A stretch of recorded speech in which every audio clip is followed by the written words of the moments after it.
Gaano nga ba kasakit mawalan ng taong minamahal? Kapag nauna sila ng hindi inaasahan, yung di mo aakalain, pero sa isang iglap, kinuha na sila ng Diyos mula sa atin. Kaibigan, kapamilya o kakilala, may mga taong mapapalapit sa ating namamahalin natin at magkakaroon ng parte sa mga buhay natin, mga taong masasabi nating importante. Pero ang buhay, hindi talaga natin kontrolado. Tanging Diyos lang ang may hawak nito. Kaya kapag dumating yung araw na ayaw naman natin, maiiwan tayong nasasaktan at nagtatanong. Nananalangin na sana wag muna. Kasi hindi pa natin kaya na sila ay mawala. Pero iba ang dikta ng bawat libro nila. Pagtatapos na pala ng kanilang mga istorya. Ang buhay natin sa daigdig na ito ay pahiram lang sa atin ng Diyos. At kapag dumating na yung panahon na babawiin niya, wala na tayong magagawa pa. Masakit, malungkot at sadyang nakakapanlumo. Yung sakit na hindi mawala-wala at mga luhang di matapos sa pagtulo. Pagsariwa sa mga alaalang naiwan nila at pagbigkas ng pasasalamat sa buhay na kanilang ibinahagi sa bawat isa. Tayo ang nabubuhay, kaya marapat na tayo ang magpatuloy. Isama natin ang kanilang mga alaala sa bawat araw, ipagpasalamat ang panahong nakasama natin sila at mahalin natin ang ating mga sarili dahil tiyak, yun rin ang nais nila. Sa iyong pagpanaw, kami ay nangungulila. Sa iyong pagpanaw, kami ay naglulumbay. Sa iyong pagpanaw, kami ay nagluluksa.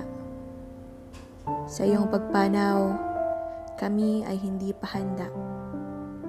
Sa iyong pagpanaw, nag-iwan ka ng malaking puwang. Magiging mahirap na muli ay bumangon ngayong wala ka na. Ang mga nakasanayan ay tiyak na magbabago at matatagalan bago mawala ang sakit na nadarama. Sa iyong pagpanaw, marami ang nasasaktan. Marami ang nangangarap na sana panaginip na lamang.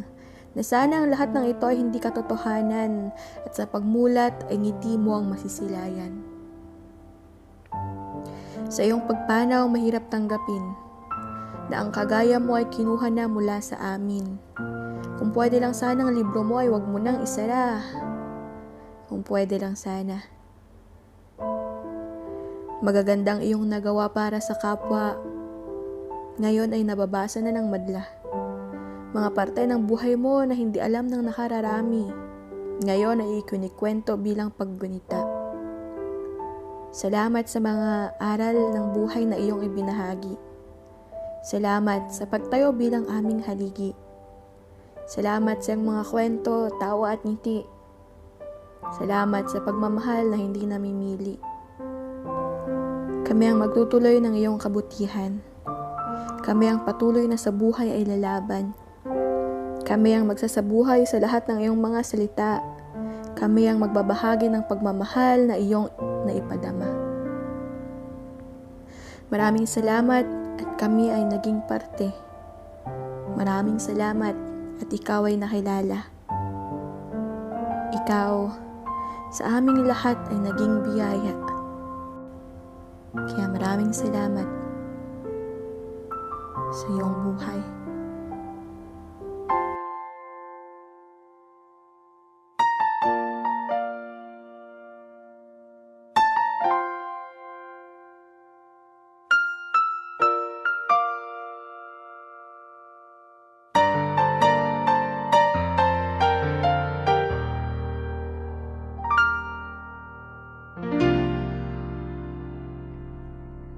Sa buhay kong ito, tanging pangarap lang ang iyong pagmamahal ay makamtan. Kahit na sandali, kita'y mamasdan, ligaya ay tila bang walang hanggan. Sana'y di na magising kung nangangarap man din. Kung ang buhay na makulay ang tatahakin. Minsan ay madarapa, minsan din ay luluha. Di ka na maninindig, pagkat sa buhay mo ay may nagmamahal pa rin.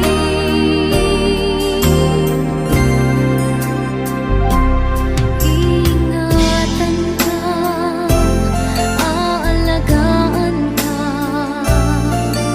Sa puso ko ikaw ang pag-asa. Sa ating mundo ay gagabay sa'yo. Ang alay ko'y itong pagmamahal ko.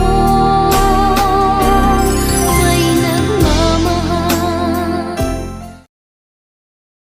God shall wipe away all tears from their eyes, and there shall be no more death, neither sorrow nor crying, neither shall there be any more pain, for the former things are passed away. For whether we live unto the Lord, and whether we die unto the Lord. Whether we live therefore or die, we are the Lord's. Then shall the dust return to the earth as it was, and the spirit shall return unto God who gave it.